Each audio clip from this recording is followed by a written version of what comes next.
Welcome to a crossover episode of Locked On Heat and Locked On Grizzlies, and it's all about Ja Morant. We're going to talk about where both the Heat and the Grizzlies stand with a month before the trade deadline and negotiate a potential deal.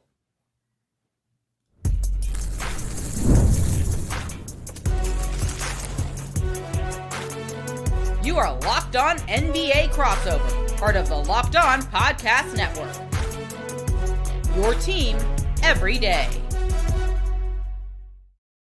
Welcome to a special crossover episode of Locked On Heat and Locked On Grizzlies. Both are part of the Locked On Podcast Network, now the #1 sports podcast network. Whether you're watching on YouTube or you're listening on your favorite podcast app, thanks for making the Locked On Podcast Network your first listen every day. I'm Wes Goldberg, host of Locked On Heat, Locked On NBA Daily on Real Jam Radio, and I'm here with Joe Mullinax, who is the host of Locked On Grizzlies, for a special crossover episode. It's all about Ja Morant.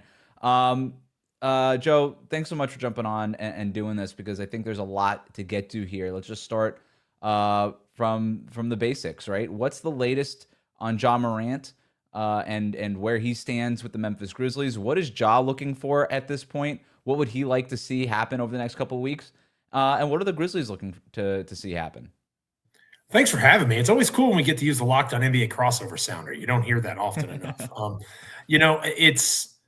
That's a great question, right? Because this all has escalated very quickly, right? It's like the anchor man. I know I'm dating myself a little bit, but it's like the anchor man meme of, wow, that escalated quickly. It all kind of started a week or so ago when Ja Morant was questionable and was upgraded to questionable. And usually in Grizzlies vernacular in medical reports, questionable means they're going to play unless something goes wrong. And then for 2 games in a row, he was downgraded to out. And, myself and my co-host, Michael Cole, who is the Memphis Grizzlies beat writer for the local paper there in Memphis, the Commercial Appeal, we were talking and we were like, that's kind of weird. It's not usually something they do. And, then the trade stuff with Shams came out from ESPN, and it's been crazy from there, because it's the first time the Grizzlies have ever actually entertained trade talks with Ja Morant. I do think it's important to point out that DeMichael has reporting on this, that Ja has not asked for a trade. Like, that is something that is very significant to keep in mind. This is not a Ja-driven thing. I do think it's become Ja saying, if you don't want me here, I don't want to be here, right? I do think that's reality now.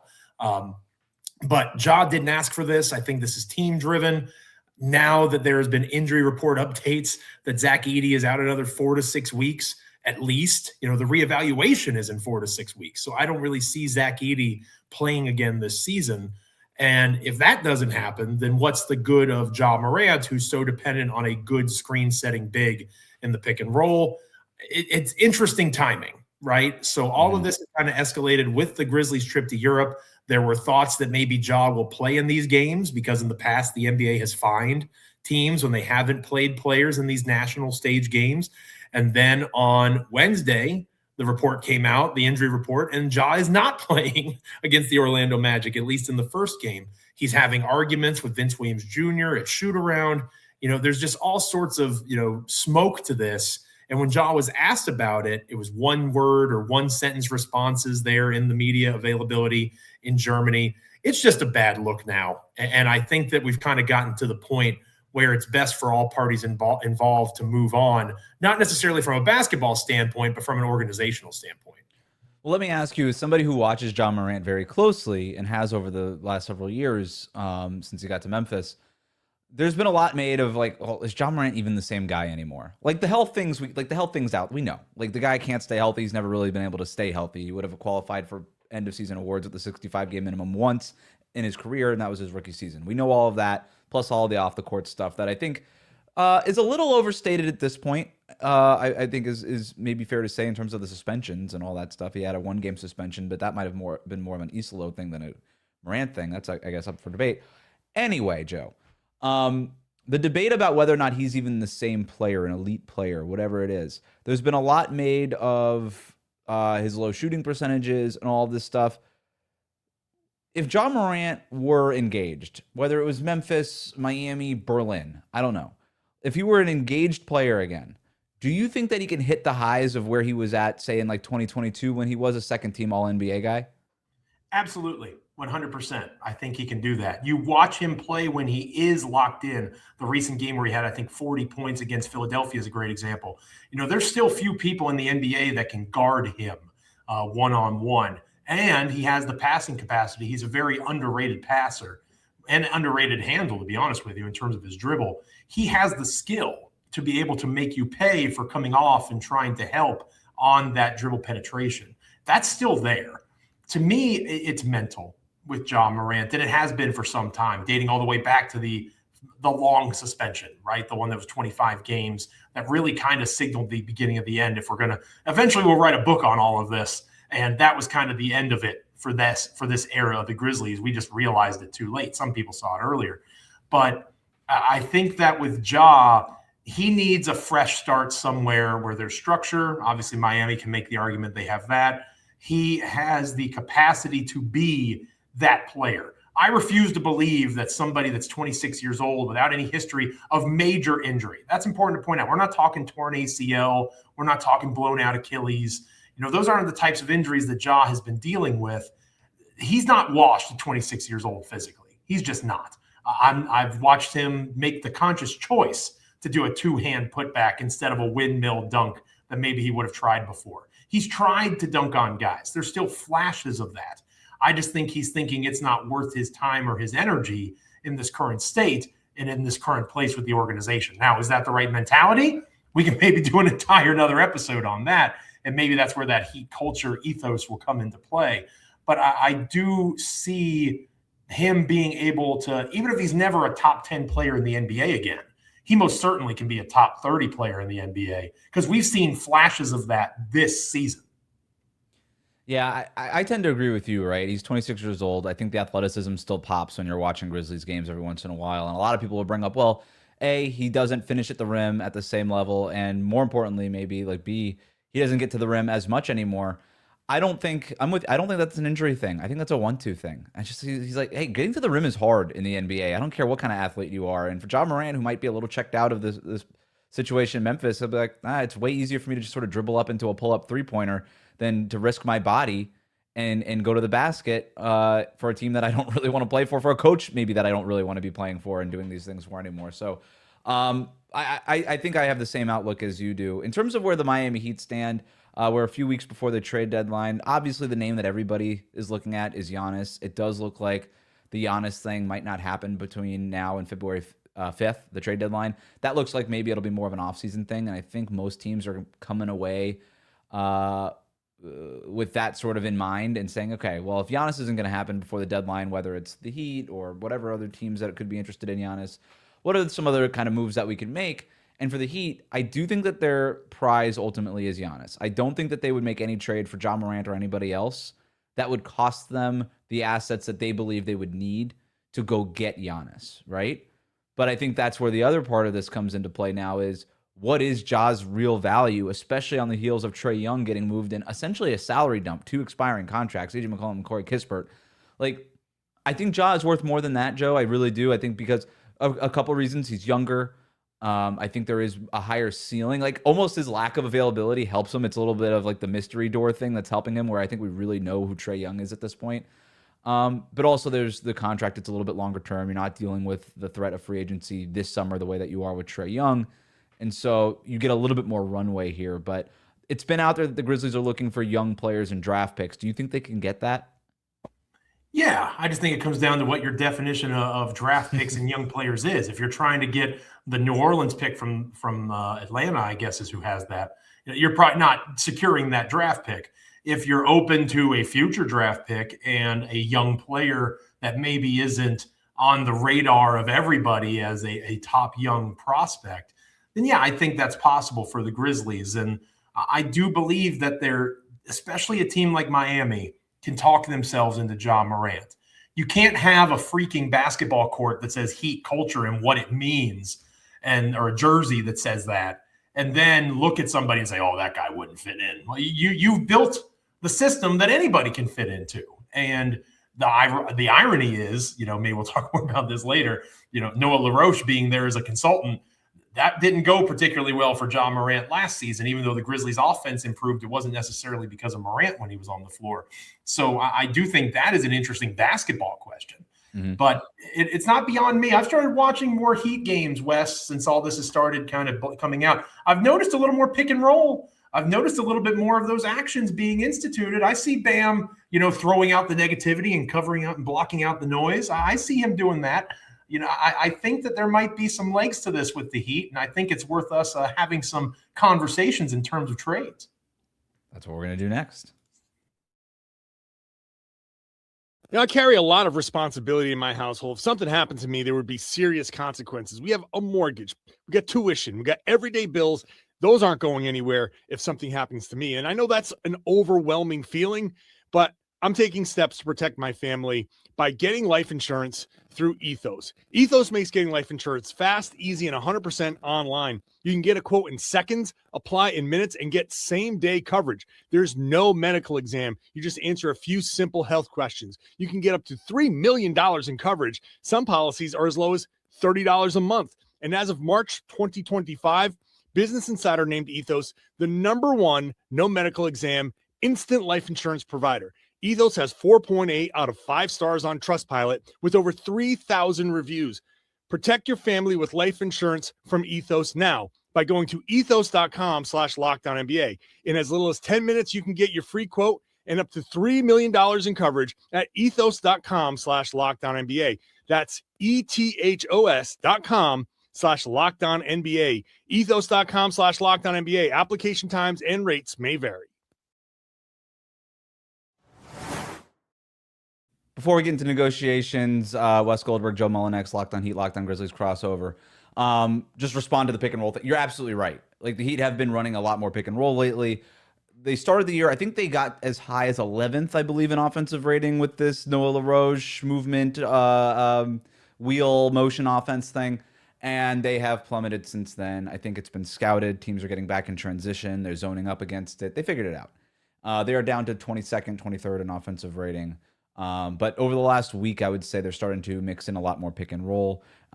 And that's not just for their guards, right? Like guys like Tyler Herro, who's back in the rotation, obviously thrive with pick and roll against drop coverage, pulling up for threes and things like that. It's for Bam, right? Bam has been sort of lost in this offense, and in adding more pick and rolls. You mentioned Ja thriving next to great screen setters. I don't know that there's been a better screen setter in the league over the last 3 or 4 years than Bam Adebayo. Like, he is at the top of that list. And it's easy to see how a guy like Ja Morant would thrive in an offense with Bam setting screens for him. The Heat are starting to incorporate more of that sort of action. And I do think that when it comes down to star player, Ja Morant or otherwise, you don't want to marry a system. You don't get married to a system. Everybody knows star players is what moves the needle in the NBA. The Heat adopted this system in part because they don't have a star player, right? As soon as they get a star player, they're going to adopt the system to fit that star player. Again, Ja Morant or otherwise. But there we are. That's where both teams stand as of January 14th on Wednesday afternoon. Let's talk negotiations. Let's get to brass tacks here, Joe. We're going to try to build out a potential trade framework that sends Ja Morant to the Miami Heat. We're going to try to figure out what this looks like potentially. But first, I think we have to talk about salary matching because that's the minimum requirement here. The Heat have some big salaries at the Terry Rozier expiring, which the league has not told them that they can trade. But the league has come out and said, Adam Silver's come out and said, hey, they have to try to trade it before we know whether they can trade it, which has always been very confusing because it's like you decide if that happens. So you could just tell us all right now if they're able, but whatever. But we've talked about that enough on Locked On Heat. So that's out there. My guess is that if the Grizzlies decided that they would take the Rozier expiring in a deal, that the league would allow it, right? I don't think that the league is going to step in the way of a trade getting done there. So they have the Rozier expiring at about $27 million. They have big Tyler Herro money. They have big Andrew Wiggins money. And they have relatively big Norm Powell money at a little bit more than $20 million. Morant is making 40 plus, right? $39 million, something like that. So that's where it comes down to. When you hear those bigger contracts, like, is it an expiring deal that comes off the books? Is that more interesting to you? Or would you rather get a useful player? But that maybe has more of like a long-term runway on the contract. Yeah, no, the Grizzlies, reports have come out from various places that the Grizzlies are interested in young players and they're interested in draft picks. Obviously, Miami is not necessarily loaded in either of those particular spots, at least not when you take into consideration what you talked about earlier in the show, that Giannis is the big prize. And it's very possible that the Heat can get both Morant and Giannis. I think that they have enough. It's barely enough, but I think they have enough. For Miami, they're going to have to walk the line of making sure they don't go past that Giannis threshold. Like Ware, for example. I would love Ware to be in this conversation. He's not in this conversation because the Heat don't have enough first to attract Milwaukee. So what are you going to have to do? You're going to have to give up your best prospect, and that's Ware, right? So he's going to have to be in the Giannis trade. So when you look at the Heat and you look at what Memphis needs, in the absence of that top flight prospect, in the absence of multiple firsts, I think that you lean into the expiring contracts to help clean up your books so that you can become a Washington Wizards, Oklahoma City-esque. Look at us. We have all this cap space. Send us your best contracts and we'll take picks for it, right? We will be the place where the folks that got signed before the new CBA went into effect. We will take your tired and huddled masses yearning to breathe free, but it's going to cost you future draft capital. And in order for the Grizzlies to be able to execute that vision this summer and beyond, they're going to have some expiring deals. So I think if it's going to be a Grizzlies Heat trade, for me, the priority is those expiring contracts and the best player that is young that you are willing to move on from. I think in reality, like if it's the actual GMs of Miami and Memphis discussing, the easiest path is a Herro for Morant swap, right? Like that's one of the easiest ways to do this. I think that the Grizzlies could potentially get on board with that. But at the same time, it's two players that neither organization really necessarily wants to extend their current guy, right? Miami's worried about paying Tyler Herro, and obviously the Grizzlies aren't really interested in extending Morant anymore. So I think that finding that balance, if that's where they want to go, can you talk yourself into Tyler Herro and Tuomas Isolo's system? Maybe. I would rather have the flexibility of every expiring contract that we can possibly fit, plus a young player that could help, but isn't necessarily going to hurt Miami's ability to pull off that Giannis trade. And depending on the lesser of the younger players, if you could throw a first-round pick in there, I think that's where I am in terms of my Morant availability and what I would want in a potential trade. So it's interesting to hear that. It does make a lot of sense to me. I hadn't thought about the Grizzlies just morphing into what the Wizards are doing now and just saying like it's time to start stocking up on draft capital. Let's go this route with a slow build. What that means for Jaren Jackson Jr. is probably something that you would cover. Oh, he'd be gone too. Oh yeah, and again, I want to stress there's a difference between my vision and what the Grizzlies. I don't see Jaren getting traded. Right. It's what I would do because he's the one that's actually going to have trade value. Like Detroit might throw Ron Holland at you. Right? Boston might throw multiple first-round picks at you, and you have different conversations about the actual value of Jaren compared to what Ja is. Ja, you're basically betting on Ja becoming what he once was again, which I think is not a safe bet, but it's a 50-50 shot. And if you're Miami and you're limited in what you have, both because of just draft capital being gone and, again, that hope of Giannis, Ja is that perfect line to walk in terms of, hey, if this guy hits – we're a championship contender in the Eastern Conference this season. The Herro part of this is really interesting too, because you're right. He's up for an extension. I think it's a fair question to wonder whether or not the Heat want to extend him. As everything, I think it comes down to the price for the Heat. Herro is not eligible for a Supermax. There was no way he was ever going to get a Supermax anyway, even if he became eligible for it, probably. He's eligible for a max. I don't see that happening. I don't think that the Heat would be willing to offer him $50 million a year. He's making $31 million a year this year. I do think he's earned a raise based on being an all-star last year. And even his production, he's been hurt, most of this season, but his production, when he's been on the court, he's been very good. So $35 to $40 million, kind of what Ja Morant is getting paid right now. That seems about right. That could be Tyler Herro's next contract. So the question then becomes, do you want to re-sign Tyler Herro on that extension, or would you rather just kind of swap that salary slot out for a shot at Ja Morant? The other thing that you said, like a 50-50 shot that he kind of becomes this all-NBA guy. I've heard this before in Miami. You don't trade for Ja unless you're 100% sure that he can become that all-NBA guy, and then you get him committed to basketball and he can stay healthier than what he's been. Well, then you don't do the trade. If you don't do the trade unless you're 100% sure, then you're not doing the trade because nobody could tell the future. You don't know what's going to happen. If you're 70%, if you have like a 70% confidence level that you can get more out of Ja than what the Grizzlies have gotten out of him over the last couple of years, then I think it's worth exploring, even a Herro swap. And I don't know that Herro, like when you talk about value, I don't know that Herro has less value than Morant right? You could argue that Herro has more value than Morant just because he tends to be on the court more. And he's a little bit, he fits in more places, right? Morant doesn't have a 3-point shot. You have Morant. You kind of have to be a Morant basketball team in terms of pick and roll and running things through him.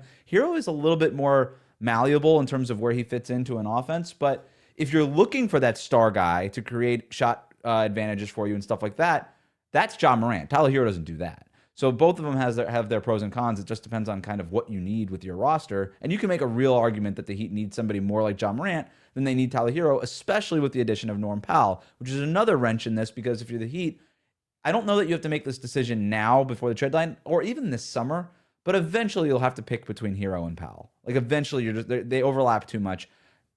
You might just re-sign them both to good contracts if you can get good value for, and then just figure it out later. That's totally plausible. But eventually you're going to have to come to that decision. Or you can move one of them potentially for Morant, and Morant with plus floor spacer. Obviously, you've seen that with Morant plus Desmond Bane is a good fit. It results in a lot of winning basketball. So, a lot of interesting stuff there. I think it's time to actually build out this trade. You mentioned the Rozier thing as a potential interesting piece that can go back to Memphis in here as expiring money. To be clear, they would not be trading for Terry Rozier. They would be trading for Terry Rozier's contract. Rozier would never even leave. He wouldn't set foot in that Memphis airport. Like that. And the only reason that the Grizzlies would be intrigued by that is, believe it or not, Ty Jerome has not played a single minute for the Grizzlies. Ty Jerome still exists, and Ty Jerome is ramping up. So in theory, there's a world where Ty Jerome in the next week becomes the starting point guard for the Memphis Grizzlies if Ja Morant is gone. So the fact that Terry Rozier would never play a second for the Memphis Grizzlies is irrelevant. Like you said, they're not trading for him. They're trading for the expiring money. All right. Enough beating around the bush. I'm going to pitch you a trade after this.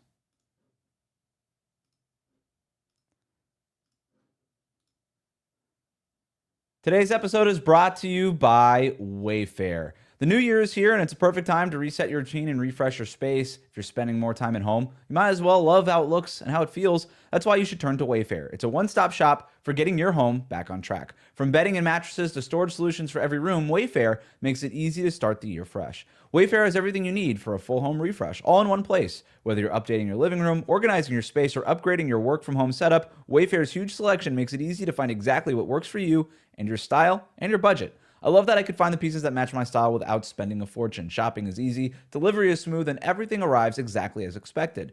So get organized, refreshed, and back on track this new year for way less. Head to wayfair.com right now to shop all things home. That's Wayfair, WAYFAIR.com. Wayfair, every style, every home. So here's the trade I'm going to pitch you, Joe. You get Rozier's expiring money. You can waive it. You can let it come off the books, do whatever you want with it. We also have Simone Fontecchio's expiring $8 million. If I very interested in that as well, yes. We're stack those up. We're at 39.4 for Morant coming back to Miami. We're at 34.9 going back to Memphis. That works for you guys, clean, easy. Does not work for the Heat because they're not going to want to go over the luxury tax, and that would put them over the luxury tax, which is another factor we haven't discussed yet. The Heat are trying to avoid the repeater tax. That's very important for them. So I got to send you a little bit more money. And I think you guys could take it because you guys are like $20 million under the tax with what we have currently built out. It also doesn't give you a draft pick or a young player, so we kind of have to send you something anyway. You mentioned Kel'el, obviously off limits. That's not going to happen. Jaime Jaquez Jr., I think, is an interesting sticking point, but the way he's playing, I think the Heat would be reluctant to include him in a Ja trade, especially because the market doesn't seem that robust for Ja Morant at this point. So that leaves us with Nikola Jovic, who has a poison pill contract that's a little complicated to move, but we can do it. Or Miami's recent first-round pick, Kasparas Jakubonis. And those are really the young players that we're talking about at this point.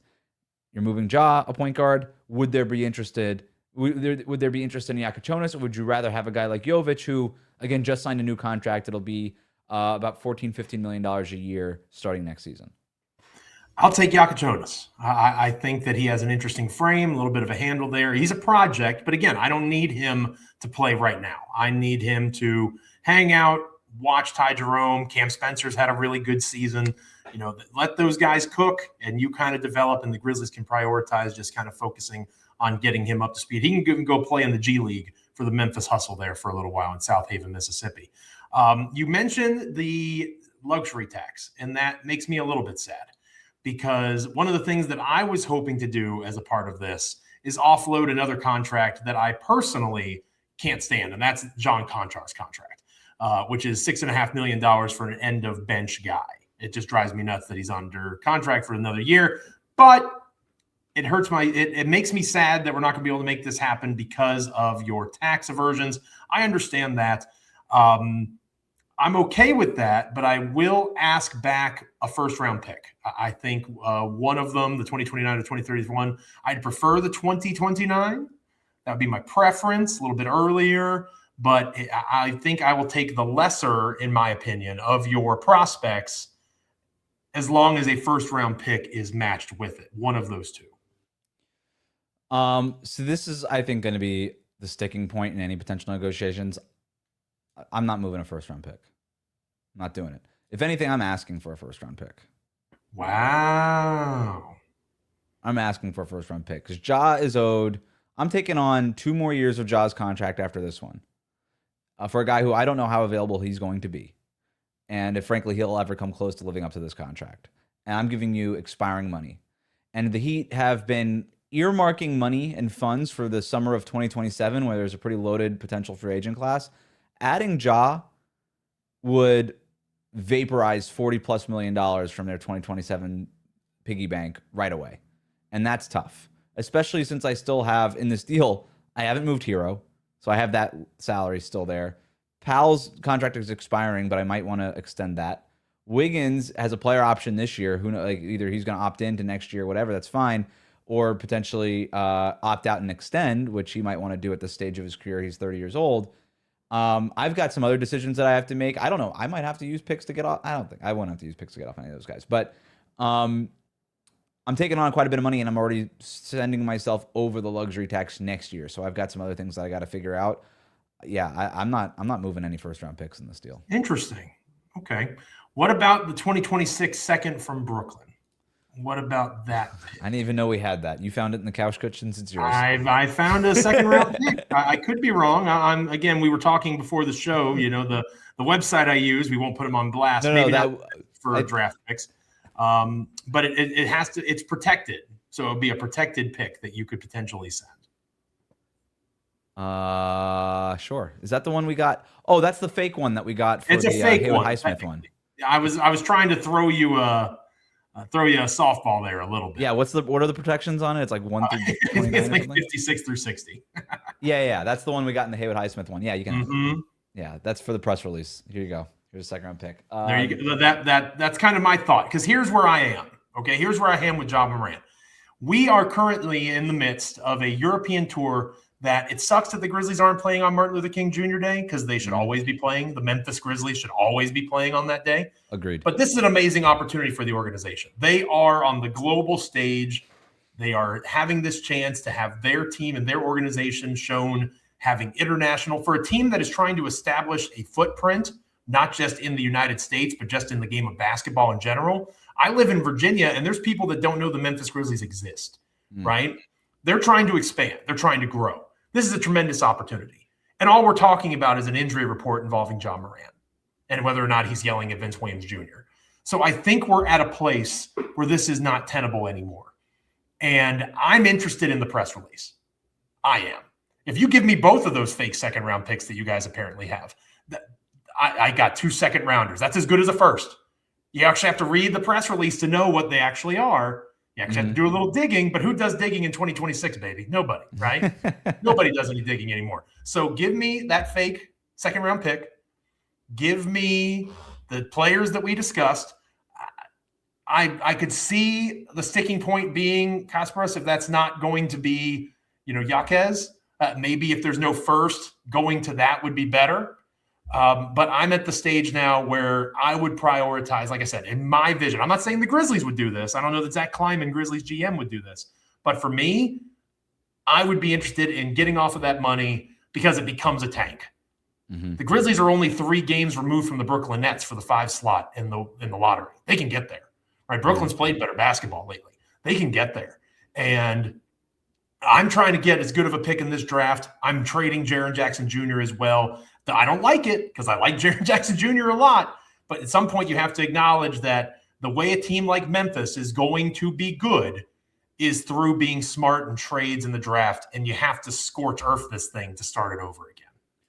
So let's do predictions. We'll end the show with this. I'll ask it flatly, Joe, straightforward. Is Ja Morant on the Memphis Grizzlies after the February 5th trade deadline? No, he will be traded. Do you want to predict where? I think he will go to my co-host Michael Cole on a recent episode made an interesting argument for Sacramento. He said Zach LaVine in a 2027 first to get off of that Zach LaVine money for Ja Morant. That kind of made sense to me. I do think Sacramento is kind of laying low here. I think Milwaukee is the right mix of desperate for Giannis and willing to do all sorts of things.